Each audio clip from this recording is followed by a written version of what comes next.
Pablo Simonetti pudo ser un exitoso ingeniero.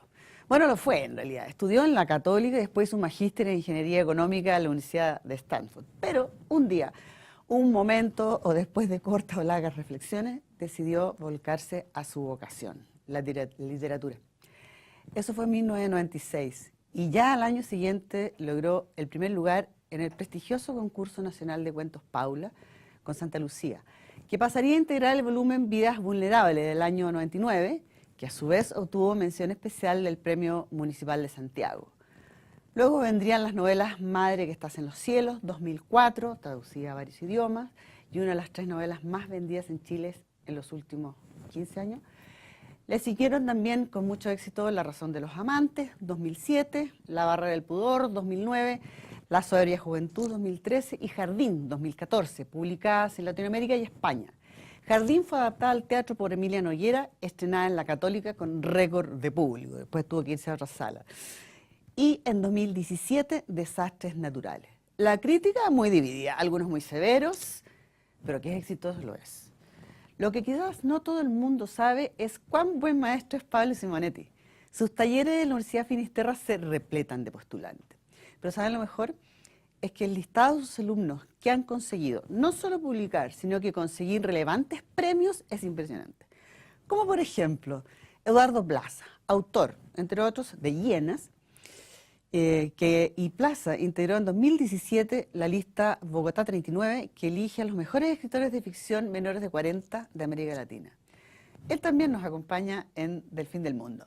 Volvemos enseguida con Pablo y Eduardo. Bio Bio TV y Universidad Finisterra presentan Del fin del mundo, un espacio para el teatro y la literatura. Conducen Ana Josefa Silva y Marco Antonio de la Parra.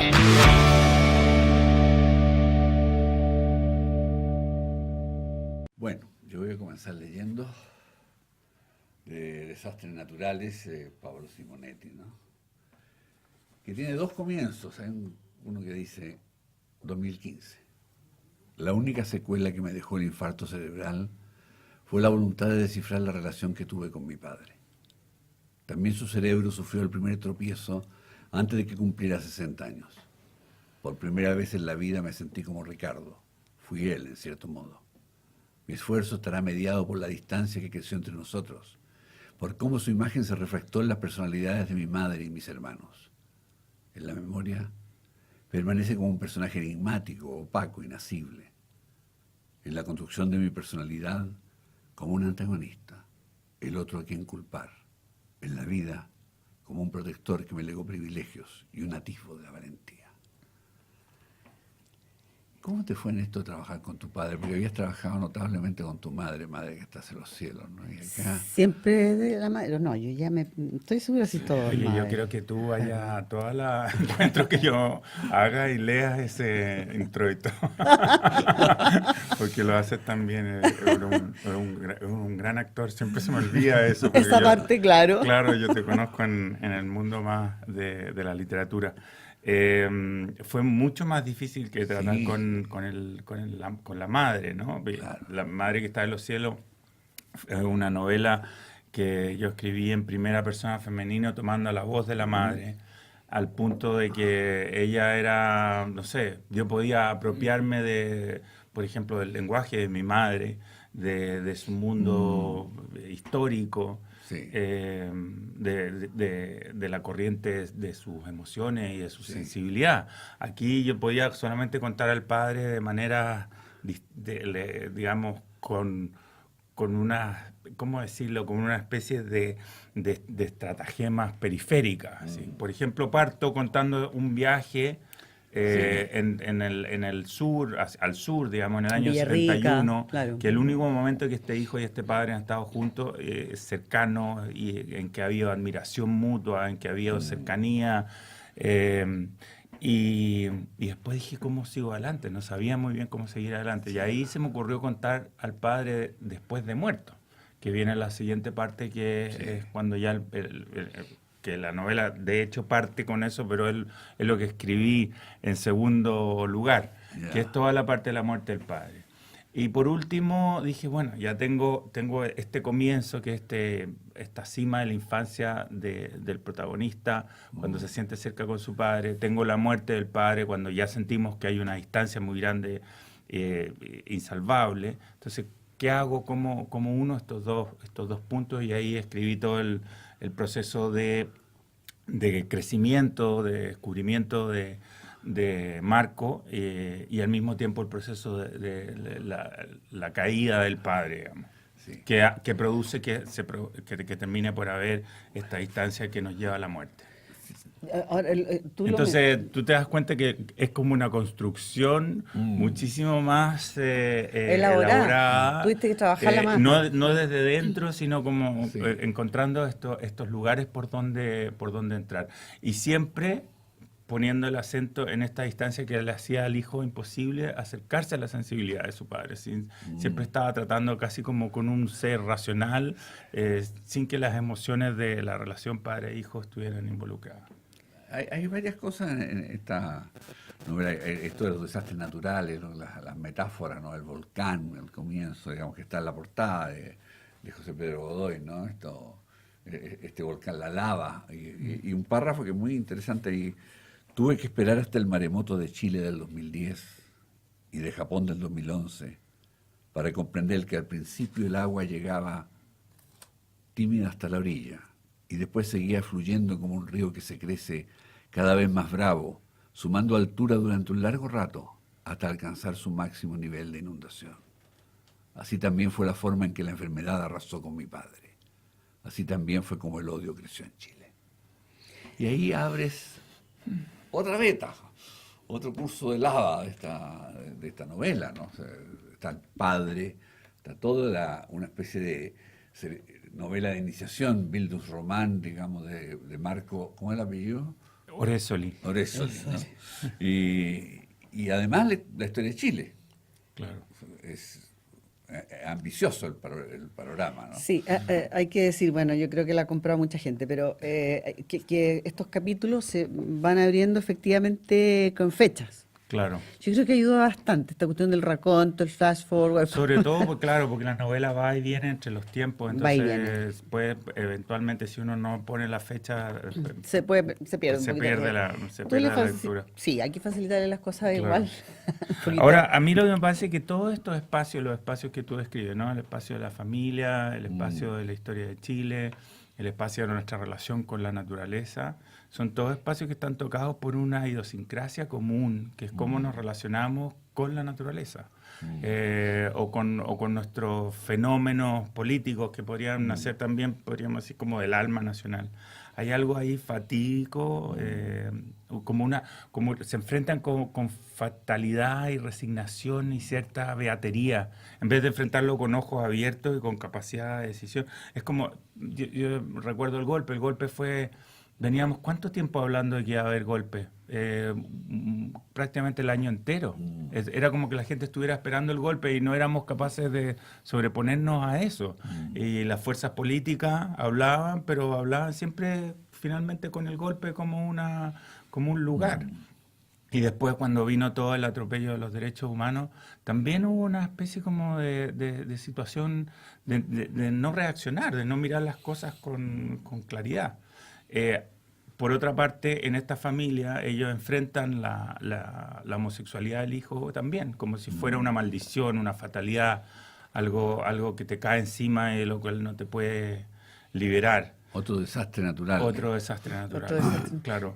Y está siempre esa comparación con la naturaleza, que uno dice, para la naturaleza los desastres no existen. La naturaleza sencillamente está cambiando, es parte Lo dices por ahí, de su sí. sistema. Oye, me llama la atención, yo sé, Eduardo, bueno, yo les contaba que anoche estaba viendo una película, para variar, que tiene la singularidad que trata sobre un escritor. Y, es una historia, un tipo que está, no sabe, muy joven, que no sabe, y de pronto encuentra un manuscrito y lo copia y tiene que documentarse porque es algo que no sabe. Y hay una parte que me llama mucho la atención, que todos quieren entrevistarlo. Entonces le dice, mire, de esta revista quieren hablar de usted sobre Berlín, pongámosle. No, no quiero. Y claro, el tipo no ha leído nada, entonces esto es un thriller en realidad. Al final, los escritores, así como los buenos cineastas, son cinéfilos y son lectores. Ustedes como que leen. Pero, si bien no hacen, porque todo el mundo dice, ¿qué tanto de autobiográfico? Siempre te preguntan lo mismo. No es que sea autobiográfico, yo creo que uno tiene que escribir o filmar sobre lo que sabe. Entonces, tú trabajas en un medio. Tú también te refieres, tú eres de La Serena. De Coquimbo. Perdón, De Coquimbo. que es distinto. Más profundo. Sí. Perdón, es muy grave lo que acabo de decir, esa Acaba de hacer confusión. la vista. Muy grave. Pero estudiaste en La Serena. Sí, fue La Serena, sí. Es de Coquimbo. Entonces, yo veo tus cuentos que tienen relación con eso, a pesar de que también escribes de Santiago, de lugares de Santiago, pero escribes desde otro lado, y no siendo necesariamente autobiográfico, es de algo que conoces. Sí, por supuesto. Recuerdo que hace un par de semanas atrás tuve una conversación con Arelis Uribe, donde a ella estábamos en una charla en común, donde a ella le preguntaban acerca de su posición como feminista y sus cuentos feministas, y ella decía, yo no me puedo quitar de encima mi contexto, de dónde soy, de dónde vengo, y creo que a mí me pasa lo mismo, y yo creo que saber situarse desde su contexto para hablar de temas que son universales también, enriquecen el panorama literario nacional. Te da el punto de vista que es necesario como diferente. Por digamos, supuesto. Que fome sería que todos escribiéramos desde la misma comuna, Claro. habláramos de las mismas calles. Cierto, cierto. Yo creo que eso es lo que va por ahí. Ahora, en el caso tuyo, Pablo, yo decía Yo que... creo que en esto también hay Sí. una cosa que está muy extendido en nuestra literatura hoy, la literatura que podríamos llamar de la identidad. O sea, son los escritos que realizamos, son escritos que nacen de esta idea, de este lugar, de este contexto que nos identifica, y que nos señala como personas. A mí me parece interesante, me parece también como un acto de verdad. No estar Sí. así como encubiertos detrás. Bueno, han habido muchos escritores que han sido escritores de la identidad de la historia de Chile, pero quiero decir que esta generación en particular, a partir del año 2000 en adelante, ha sido particularmente, perdón la redundancia, pero particularmente orientada a esta revelación de los distintos lugares que generan identidad y al mismo tiempo generan diversidad. Por ejemplo, Eduardo y yo, Eduardo siendo además participante de mi taller, escribimos totalmente diferente, Sí. con distinta, incluso cualidad de la prosa, o sea, somos... Es muy distinto, ¿eh? Y Sí. desde lugares completamente diferentes. Perdón, Y así pero- todo igual nos encontramos en esta Sí. idea de identidad y diversidad. Y además tienen una cosa en común, siendo tan diferentes en estilo, en lugares, etcétera, tienen en común el cotidiano, en el fondo, porque ustedes trabajan sobre el cotidiano, tú trabajas mucho sobre el cotidiano. Yo dije, mira, ¿de qué se trata este cuento? Claro. Ah. Está la madre, está la universidad, entonces sí, en ese sentido tienes toda la Bueno, razón. sí, no, te fijas, o sea, La amiga, el perro, el cotidiano, sí. el cotidiano, que es lo valioso, porque desde el cotidiano tú puedes contar el mundo, finalmente, que es lo que tú haces en la historia universal. Ahora, yo decía al comienzo, sí, pero Sí, ¿qué no. quieres decir? Bueno, fue la misma pregunta, porque tiene que ver con algo que te ha sucedido como escritor, digamos, que es vivir el éxito envidiado, vivir las críticas positivas y negativas, y cómo lo maneja eso. Yo me acuerdo que cuando empecé a trabajar como dramaturgo, de repente unas depresiones con ciertas críticas, digamos, y unas euforias con otras. No sé cómo manejas todo eso, digamos, porque ha sido polémico de repente ver uno toma en Google, digamos, y encuentra un mar de cosas y de opiniones, que es interesante preguntarse cómo lo vives. Bueno, al principio, claro, uno está asomando la cabeza y el primero que te la corta te produce un dolor terrible, ¿no? Y uno siente que nunca más tiene que escribir y le entrega mucho poder a los críticos. Actualmente lo que me pasa es que yo ya sé tomar de quién viene. Ya. Hay todo el mundo literario chileno es muy pequeño, entonces Sí. uno ya Sí. empieza a conocer. Pequeño y estrecho, Claro. como el país, digamos. Uno empieza a conocer a sus detractores y también a conocer a quienes les gusta lo que tú haces y cuáles son las razones también que hay detrás. y hay ciertos críticos que uno lee con más interés, que uno ha aprendido a leer también y que lee con más interés Eso te que iba a a preguntar, otros. ¿hay algunos que te parecen que dicen cosas interesantes? Porque yo voy a hacer una revelación. ¿Cuál de todas? Ya, que me acuerdo una vez que leyó una crítica que no era tan mala tampoco. Y miró, y no era muy... Tiene razón, dijo. No voy a decir quién ni por qué. Claro. Tiene razón. Claro, hay alguna crítica que a veces resulta reveladora y en ese sentido puede ser valioso. Mientras que hay otras que son como una sarta de insultos Sí. muy personales, con bastante miopía, o sea, como que uno siente que la otra persona está metiendo la cabeza en el barro y no la está levantando para mirar. Pero hay de aquí y de allá. Y me ha pasado con algún crítico o crítica que tiene la costumbre de hacerme pedazos, que de repente tiene un momento de lucidez. Ahora, yo no sé, cuando te insultan, uno pierde la capacidad de Claro. tomar algo positivo de eso. Sí. Sí. Pero, y también cuando, y hay ciertas miradas positivas, digamos, que de repente te dan una sensación de lo que tú estás haciendo como un discurso, una mirada más amplia. O sea, yo creo que eso es como la misión de la crítica, ¿no? Ser capaz de poner al escritor en un espectro más amplio. Sí. O indicarle qué es aquello que puede ser interesante y qué no. Sí. Que también. Que eso. Hay una frase en una entrevista que le hicieron en lo que leímos, a Eduardo, ¿no? Que es muy graciosa, ¿no? Dice, y también creo que a veces lo que hay es un poco de frustración de las editoriales. Publicaste a tu autor, llamaste a tus periodistas o blogueros amigos para que te ayudaran a mover el libro. Conseguiste una página completa en la revista del amigo de tu polola. Lo reseñó este cabro buena onda con el que te encuentras en todos los carretes, y cuando tienes todo andando, llega el crítico y te mea el asado. Y eso lo recuerdo plenamente, digamos, en muchos momentos. O sea, hay un poder crítico en nuestro pequeño espacio crítico, por lo demás, Sí. muy chiquito, hay muy pocos sitios donde... Uno de los motivos por hacer este programa de TV Bio Bio es ese. Es decir, cuando dijeron hagamos este programa y nos dice queremos que sea de literatura y de teatro, porque son los que menos espacios tienen. Ahora, la crítica en Chile, la crítica literaria no tiene ningún poder a mi modo de ver, digamos. O sea, para los escritores general la jóvenes crítica- puede ser porque un crítico puede descubrirlo, ¿no? Claro, lo va a conocer. Pero Finalmente también, la difusión es lo importante también para un escritor. Sí, claro, la difusión. partiendo. Sí, para partir o sea, la pero si difusión. un crítico hace pedazos a un escritor joven, nadie se da cuenta ni nadie lo recuerda. Lo único que puede hacer un crítico es sacar a alguien Claro. del anonimato. Sí. Pero una vez que uno ya tiene una base de lectores, los críticos a esos lectores sencillamente no lo tocan, porque además también tus lectores comienzan a entender de dónde viene y por qué viene la crítica. Y bueno, también cuando tú tienes, estoy hablando como argentina, perdón, no dije bueno.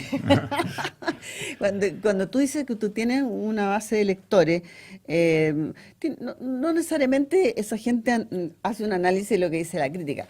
Es un lector que le gusta tus libros, Le gusta cómo uno escribe. Tú escribes y le gustan los temas que tú tratas, Sí. en general. Pero sobre todo lo que yo recibo como testimonio en la feria o cuando voy a regiones es que les gusta cómo escribo. Ya. Me dicen, mira, me da lo mismo un poco lo que me cuente. A mí me gusta leer lo que estás escribiendo porque eso es muy me bueno. gusta la Sí. textura de la prosa, me gusta esa manera de enfrentar la realidad. Pero tú no crees que también influye aquello que escribes, porque como decíamos, con excepción de ahora que te metiste en un tema más complejo que es el padre, escribiste mucho sobre la madre, que estaba muy fuerte en ti. En Jardín, yo vi lo que fue Jardín, el éxito de la obra de teatro, que fue la adaptación de un libro, una obra de teatro no siempre es lo mejor y luego Sí. hay que montarla, en fin, tiene montones de variables, ¿no? Pero la gente acudió como en masa y evidentemente era tu nombre, digamos, o sea, Jardín y tiene... Bueno, y el de Tito Noguera. Bueno, Tito, sí, y estaba Y de Cristian la Blanca Campos. Mayol, y Cristian Cristian Campos. O sea, Campos. realmente era un equipo Estelar. de lujo. Estelar. Y el Teatro de la Católica. pero yo he escrito otras novelas que son igual complejas, no sé, La barrera del pudor es de una mujer que experimenta sexualmente en tríos para salir de la especie de aburrimiento sexual con que está con su pareja, la sobre la y- juventud, y es la sobre misma recepción familias igual. diversas. Toda la gente lo lee igual, Sí.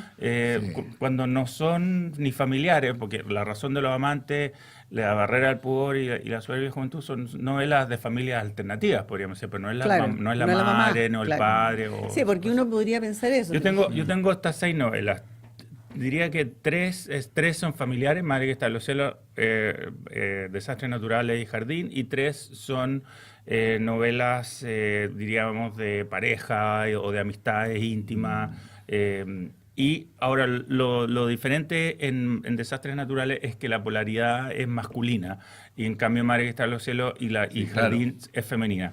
Y hay mucha concentración de los personajes masculinos Claro. en esta novela. O sea, están todos los personajes masculinos de la vida de Marco ahí, el tío Sí, cura, claro. los compañeros de curso, El hermano. los otros tíos, los hermanos y Claro. así. Entonces se forma como una idea de masculinidad. Es una novela, podríamos decir, de género sin masculino o femenino, como una mujer escribiera una novela feminista. Esto es una Sí, novela pero aquí está mirando la masculinidad con una perspectiva de Sí, género. pero está el tema del Bildungs Roman, la novela de iniciación gay, ¿no? Sí. Que es muy fuerte. Sí, hay una parte importante del libro que va por ahí. Sí. Sí, Sí. hay ¿cómo se llama? Que me pareció muy bueno, un artículo que escribió Luis G. Martín a propósito del Día del Orgullo del 2017 Claro. en España, lo publicó en Babelia, en el diario El País, y él habla de que hay 3 caligrafías en la literatura gay.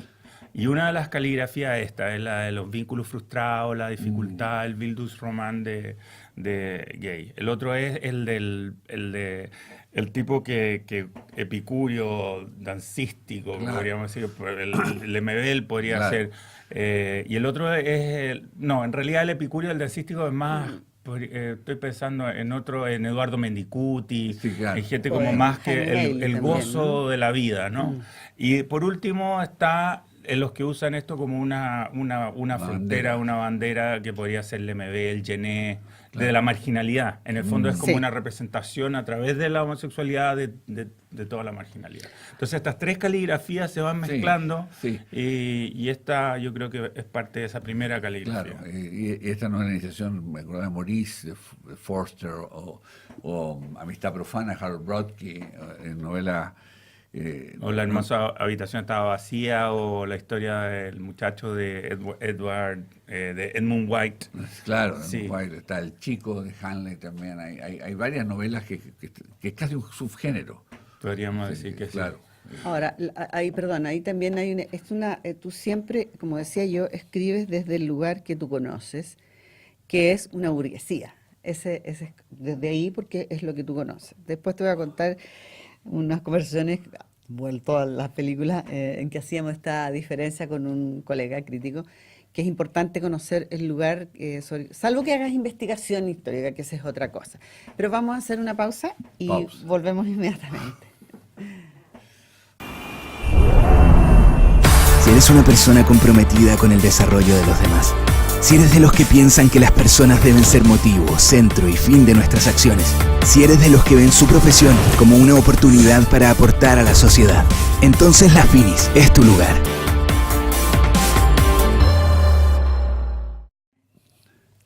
Pablo Simonetti, Eduardo Plaza, Pablo bestseller, súper escritor, pero también maestro, y Eduardo, su aventajadísimo alumno, uno de los aventajados alumnos que ha tenido, que como decíamos al comienzo, porque Pablo no solamente un escritor importante, sino que ha sido un gran maestro. Te voy a leer un fragmento de Hienas de Eduardo Plaza, del primer cuento, Teresa, ¿no? Dice así: por aquellos años Tongoy era el único lugar del mundo donde yo había elegido estar. Fernanda era periodista y escribía para una revista de viajes. La seguí por Recife, Cabo Polonio, Montañita, por San Francisco y Phoenix. Yo quería ser escritor. Todo se presentó como una buena oportunidad para renunciar a mi trabajo de oficina, vender el auto, usar los ahorros del banco y terminar alguna vez los 50 cuentos olvidados en mi laptop. La seguí por el tren transiberiano, por la cueva de Kungur y las noches blancas. Me di cuenta pronto de que no era tan sencillo. Despertaba tarde y cansado mientras que ella lo hacía temprano y con energía. No disfrutaba estando con gente extraña. Me volví parco. Empecé a fumar. Ella lo odiaba. Mi dinero duró la mitad de lo que estimé al principio, así que pronto me convertí en un estorbo costoso. Peleábamos mucho, éramos jóvenes. Cada vez que discutíamos yo tenía el temor de que se fuera y me dejara por ahí, perdido y miserable en algún país de catálogo cuché. Cuando volvimos a Chile había pasado un año y yo no había escrito ni 2 párrafos decentes. Yo creo que este es el gran error que tiene este cuento, porque todo lo que acabamos de leer son unos párrafos extraordinarios. Entonces dice, yo no había escrito ni 2 párrafos decentes, todo el rato. Párrafos maravillosos, digamos. Son esas paradojas de la literatura, ¿no? Sí. Pero eso fue más o menos, yo creo que funcionó a la inversa, porque uno podría pensar que yo en algún momento dejé de trabajar para poder escribir y funciona a la inversa porque yo ahora dejé de trabajar para poder escribir. Me pasa más o menos lo que me está pasando con lo que pasaba Claro, en ese momento, claro. Estoy haciendo 2 párrafos decentes después de haberme decidido dejar de trabajar para empezar a escribir. O uno puede pensar que eso fue el primer cuento ya que escribió cuando ya superó Sí, claro. lo que le pasó ahí en ese cuento terrible. Claro. Pero Eso. ¿cómo es ser alumno de Pablo Simonetti? Digamos? Eso quiero saber Tiene yo. experiencia de talleres, todos las hemos tenido cuando empezamos, digamos, y uno encuentra maestros que enseñan carpintería, otros que transmiten estilo. ¿Cómo es este señor Simonetti? Mr. Simonetti. El tema del taller es una conversación que se ha dado mucho últimamente. Yo lo he conversado con otros escritores o en entrevistas, me han preguntado mucho acerca de los talleres, porque además, yo no sé si esto son olas que van llegando o no, pero hoy día hay una cantidad de talleres increíbles en Santiago. No sé si tanto a nivel nacional, pero en Santiago hay mucho. Y pasa que a veces un escritor saca un libro y el día siguiente está haciendo un taller. Sí, claro. Sí, Sí. Too much eso. Sí, sí. Pero yo siempre, la forma en que yo defiendo los talleres, en particular el de Pablo, tiene que ver con el ambiente que se crea en el taller, más allá, bueno, Pablo es un gran profesor, pero más allá de lo objetivo, yo siempre conversaba con nosotros ahora, los ex talleristas de Pablo, que ya estamos muy viejos, vamos a seguir en clase. Yo lo jubilo, mamá. Nos seguimos juntando, seguimos compartiendo los textos, nos seguimos criticando. Y nos hemos dado cuenta, porque lo hemos conversado, que ser escritor, bueno, ser lector es una cosa muy rara, sobre todo en Chile. Sí, bueno. Ser escritor es una cosa más doblemente rara. Sí. Ser un escritor en Coquimbo es triplemente raro. Entonces, encontrar un lugar donde uno pueda sentarse tranquilamente, hablar de esta cosa tan rara que es la literatura, o querer escribir, compartirse textos, romper esa barrera de intimidad, es súper rico.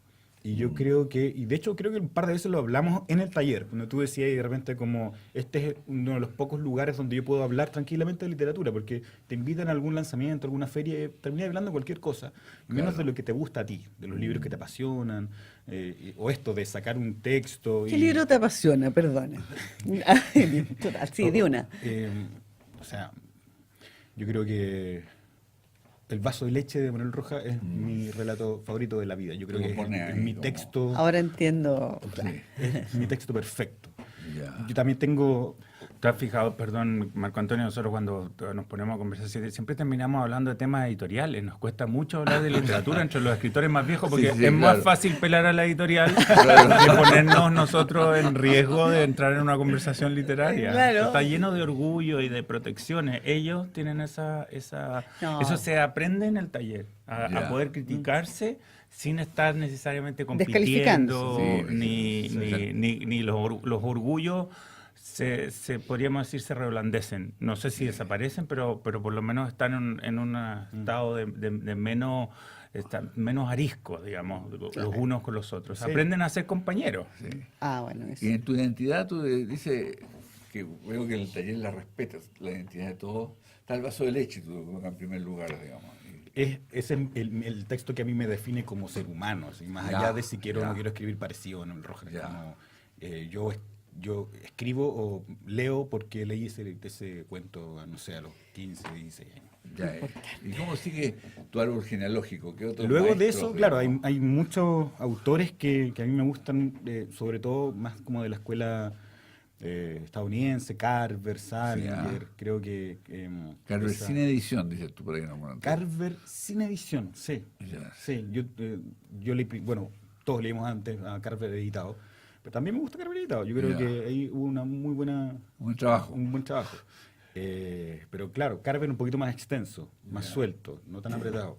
Ya. Pero ese tipo de literatura que por la que el sentido del texto corre por debajo y no tanto por encima pasan cosas, momentos, cosas pequeñas, relatos que quizás no tienen un hito. Pero tú instalas atmósferas, en el fondo. Claro. Tú instalas atmósferas. Hay un cuento soberbio en Llenas que se llama Mariposa, en que describe digamos, el ambiente en la ladera sur de Coquimbo, la que mira hacia la herradura, y es fantástico. Bueno, aparte de toda la imaginería con este perro que es no sé qué, es un mastín napolitano, pero claro. que se llama Mariposa, que anda aterrando a todo el barrio, pero es fantástico ese cuento de verdad. O sea, yo creo que ahí Eduardo consiguió algo que es volver a Coquimbo un lugar literario y para siempre. Y darle estatura, ¿no? Darle Sí. esa magia de lo literario. Pero tú, ¿qué otros maestros que se interrumpió porque qué otros estás leyendo, qué otros te están dejando las buenas influencias, como decía Ezra Pound, ¿no? ¿Cuáles son tus buenas Yo leo influencias? de todo, estoy leyendo de todo, estoy leyendo mucho autor joven, estoy Ya. leyendo mucha escritora argentina. Hoy día Ya, las escritoras hay gente argentinas entre hay- los 30 y hay- 40 años son hay- geniales. hay- Es, un montón de es gente bien muchas, buena. es bien impresionante lo que está pasando. Por ejemplo, Mariana Samantha. Enrique, Mariana Enrique. Ya, Mariana Enrique. bueno, también, ¿Cómo no? Santa Choplin. ¿Cómo se llama la escritora de Chicas Muertas? Siempre se me olvida. No me acuerdo. El viento que arrasa. Ya. No recuerdo. Pero yo creo que la literatura joven argentina, la literatura joven chilena está pasando por un súper buen momento, a pesar de que Sí. nosotros quizás nos critican un poco de ser más monotemáticos que los argentinos. es que está este fenómeno de la literatura del hijo. Sí. Que también me acuerdo de esa novela tan bonita de Leonardo Sangüesa, ¿no? Selva Amada. Selva Almada, sí. Selva Almada. Es un googleo esto, ¿ah? No crean que yo... ¿Cómo se llama la novela de Leonardo Sangüesa? La edad del perro. La del perro. La del perro, que es una novela muy linda, digamos. Bueno, y Villalobos con el sur. Sí, claro, también. El Sur es un libro La Nona sur. Fernández y toda su saga, digamos, que... La literatura de los hijos que yo creo que está teniendo como incluso una transformación ahora. Eduardo podría decir, yo creo que incluso por edad le corresponde a esa generación. Y esto tiene algo de ese mundo como suburbano que relatan, ¿no? Que Claro. es todo un Chile que Zambra cuenta Maipú, pero cuenta Maipú como si fuera la provincia. Claro. Y Eduardo cuenta Coquimbo como si fuera la provincia y Y también Tongoy, por ejemplo. Villalobos, pero no es el paisaje ni lo pintoresco ni lo costumbrista, sino que la al gente. final es una vivencia común a lo largo del país. Bueno, ¿cómo se llama? Diego Zúñiga con Diego Camanchaca y Camanchaca, un Iquique. texto muy bonito. Todos juntos ellos están haciendo un mapa de Chile que antes no se había hecho y que es una experiencia común a pesar de la vivencia en distintos lugares del país. Claro. No es ya Rivera Letelier No. en La Pampa, ¿no? No tiene esa cosa como tan del paisaje, sino más bien como una experiencia común. Una pregunta, eso es de puro curioso, ¿no? ¿Cómo es la metodología del taller tuyo? ¿Qué haces tú? No, mira, es súper sencilla. Nosotros leemos 2 textos en cada sesión La gente lleva sus textos. Claro, y ¿ya? comentamos. Sí. Entonces, lo que hacemos ¿Cuántos es alumnos son? 12. 12 tú lo 12. tú De toda esa No puede gente- ser más porque si no te demora No, sí, infinito, sí, ¿no? sí, claro, Nosotros sí, ya sí, no sí, estamos demorando 2 horas y media y de repente 3 también, Ya. cuando el texto produce algún tipo de disputa entonces, bueno, son 12 y todos comentamos, la idea está en que en el ejercicio de la sensibilidad con el texto del otro también están todos aprendiendo y bueno, y por supuesto que están estos momentos especiales que son los momentos en que cada uno lee y que se tiene que quedar callado y amordazado y recibir las críticas con total apertura de corazón. Ya. Así que... Pecho a las balas. Sí, pecho a la pala. Pero lo principal es eso, es una conversación, y ellos siguen, o sí, bueno, ya Así Eduardo estoy- no, pero seguían en el bar del lado, y sí, seguían hablando el resto de la Claro, noche. era una sí, sí. extensión natural del taller irse al bar del lado. Claro, así, conversando claro. del libro. Claro. Grupo. El taller de dramaturgia Sí. sí les pasaba lo También mismo. en el Sí. Palo Alto, no En sé. el Palo Alto, a la vuelta. Sí, la seguían. fina. Así que es muy enriquecedor porque además los puntos de vista cada uno tiene una mirada y tiene una educación literaria, entonces todos van entregando eso y Sí, se lo van comunicando. esto a mí me llama la atención porque yo leí Llena y no tiene nada que ver con tu literatura, No. nada. Y yo siempre recuerdo a Marco Antonio cuando hablaba del taller de José Donoso y una de las cosas que él decía, que lo bueno que tenía ese taller es que él no criaba más gente escribiendo Donoso, no, él como que entendía cuál era la singularidad de cada uno y ahí estaban... Estaba Fontaine, Arturo Fontaine, Gonzalo. Fuguet pasó, lo echaron y volvió. Lo echaron, ¿La pero Marcela nadie- Serrano estuvo? ¿Ah? ¿La Marcela? No, No. no. Gonzalo Contreras. Gonzalo Gonzalo Contreras. estuvo, Yo me Gonzalo acuerdo. más iba a tomar el té. Entonces se queda con ese taller era muy complejo, era una figura muy, muy especial, digamos. De pronto leía a Pepe. Ah, mira. Leía un texto, digamos, bueno, dejaba todo un poco anonadado, pero él esperaba crítica. Era muy, muy especial el trabajo, por eso preguntaba la metodología. Pepe tenía como en distintos niveles a la gente, o sea, de pronto un año me dijo, no, tú no entras al taller, tú vas a ser mi secretario en una novela que estoy viendo, digamos, y yo iba todos los martes a revisar los archivos, lo que había escrito esa semana, y aprendí mucha carpintería. Los secretos del backstage, De cómo del se making of, estructura. Yo una vez en un taller hice un ejercicio de edición Ya. y salieron todos horrorizados. Horrorizados. ¿Te porque tocó? ¿Te tocó a ti eso? No, creo que no lo tocó. No, no te tocó, te Porque salvaste. dijeron, pero esto es como cambiar el texto completamente. Sí, Y dijiste tú. entonces, porque yo iba frase por frase, coma por coma, ya. y ahí Ah. ese es algo que yo no alcanzaba a hacer el taller. Y como fue tanto el horror, dije, bueno, mejor no lo voy a hacer porque pensaron que perdían la autoría, ¿no? Claro. Claro, lógico, Cuando porque- uno realmente entra con esa Yo te precisión entiendo, a yo creo que en el trabajar. periodismo pasa un poco eso, tú eres Sí, por periodista, has supuesto. trabajado, tú Pero, por ejemplo, no sé si todos, pero el 90% de los cuentos de Llena fueron preparados en el taller. Ya. ¿Sí? Sí, y yo creo que los cambios que podrían haber sufrido los cuentos, más que por una cuestión de estilo, era porque los talleres, este tipo de talleres permiten una conversación respetuosa en torno a los libros o en torno a los textos. Y a ti te hacía es por sentido eso- lo que- Y es por eso que finalmente los alumnos del taller de Pablo no escribimos igual para nada. Matías Correa no escribe como yo escribo, Obando tampoco, la Carmen tampoco, porque no estaba ese ejercicio de profesor corrector. Nadie te corregía estilo, sino que se permitía el flujo de conversación en torno a la obra que estaba ahí construyendo. Que es muy aparezca una distinto. identidad. A mí hay un párrafo, voy a leer un final de un cuento, es un spoiler, pero no lo es, porque la densidad, la textualidad tuya y la sonoridad es muy interesante, ¿no? Una cuadra más adelante lo vi meterse en una plazuela sin luz con columpios de madera. Los amigos del hermano mayor del Seba habían roto los focos y nunca nadie llegó a cambiarlos.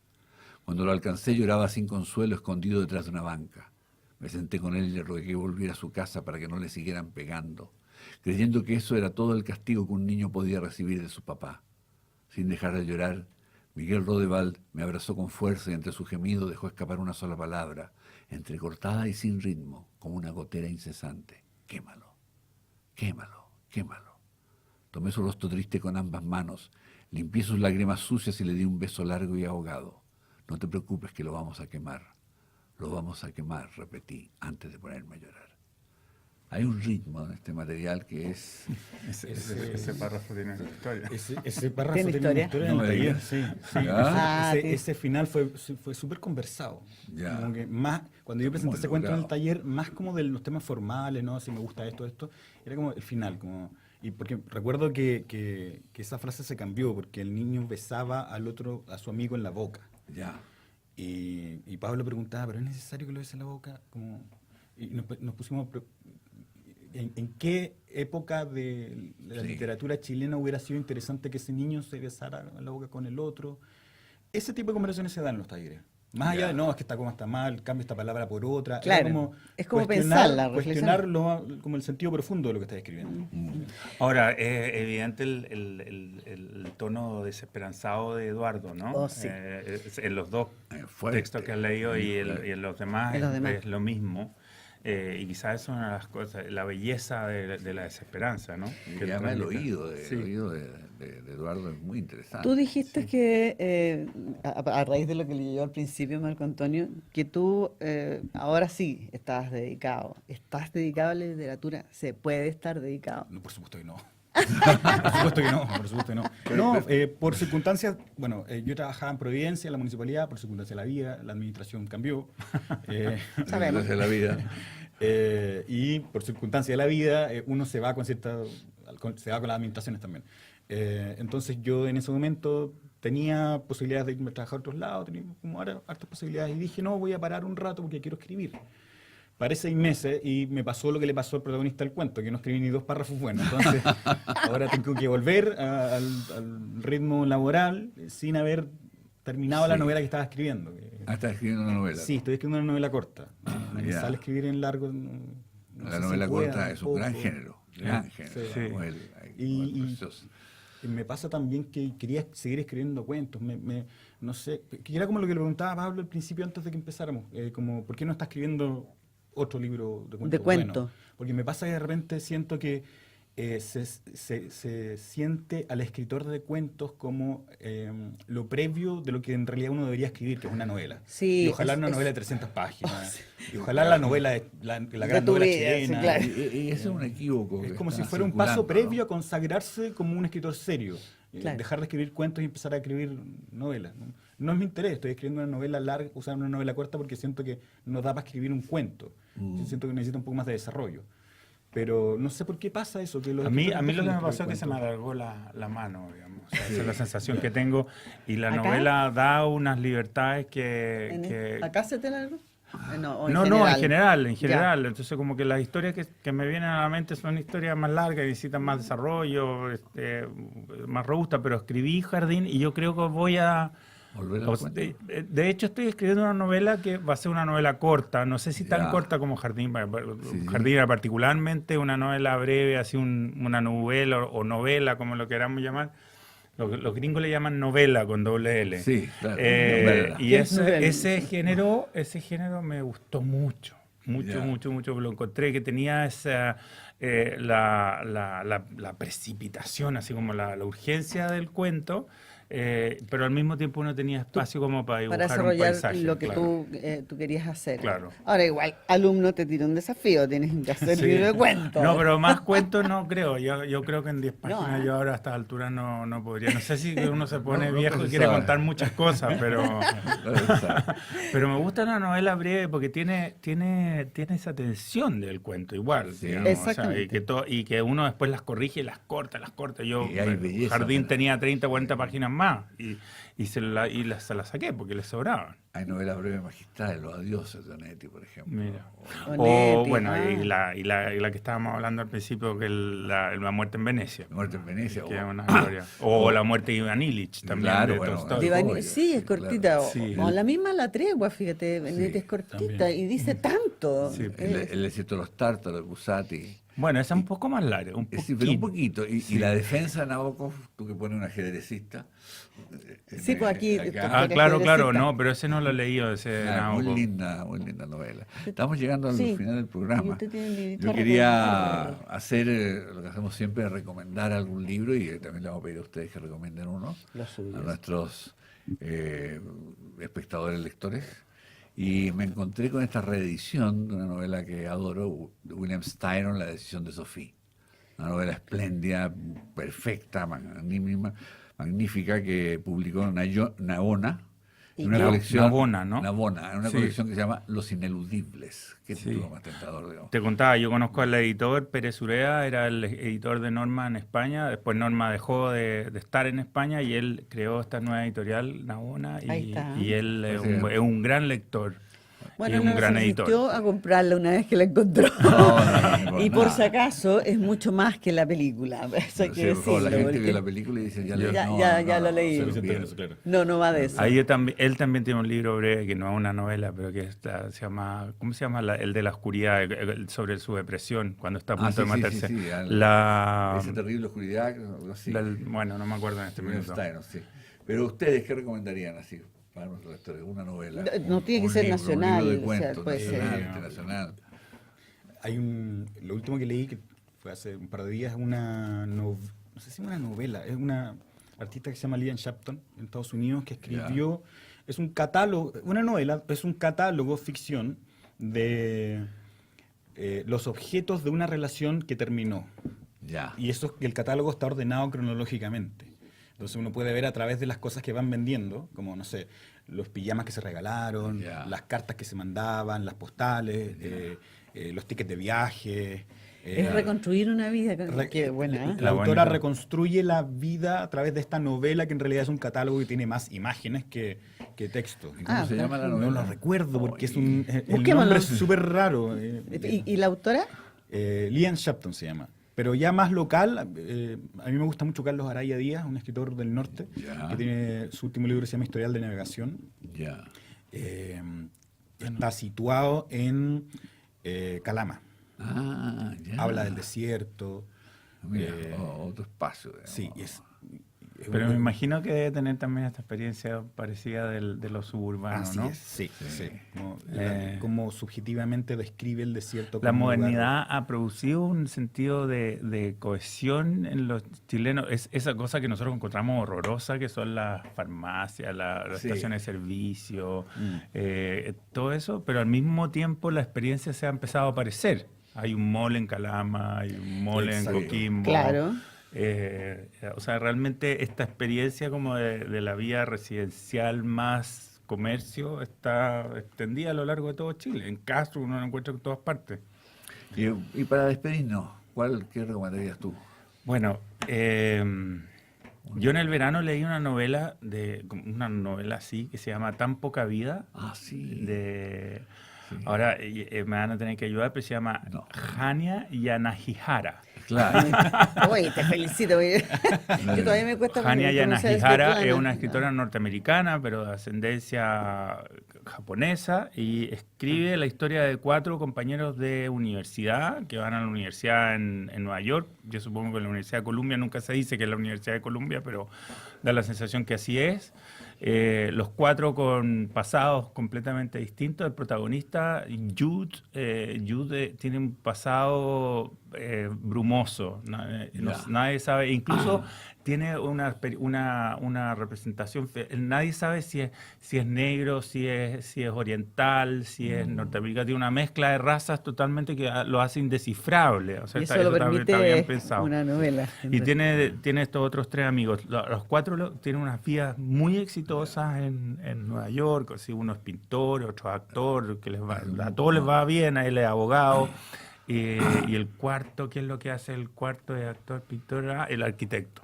Y todos participan de una vida muy glamorosa, pero muy dolido todo. Y se llama Tan poca vida porque Jude, el protagonista, es un hombre que su pasado es tan doloroso que como que su vida de adulto se va extinguiendo a pesar de los amores y de todo esto. Y todo lo bien que le puede Y todo lo bien que le puede ir, claro. Tan poca vida y tan poco tiempo nos queda.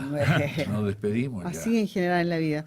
Muchas gracias, Pablo. Del fin del mundo. Del fin del mundo. Nos vemos Muchas gracias en por una invitarnos. próxima oportunidad. Muchas gracias.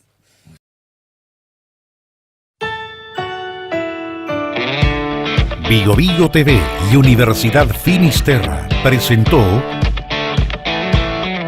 Del fin del mundo, un espacio para el teatro y la literatura.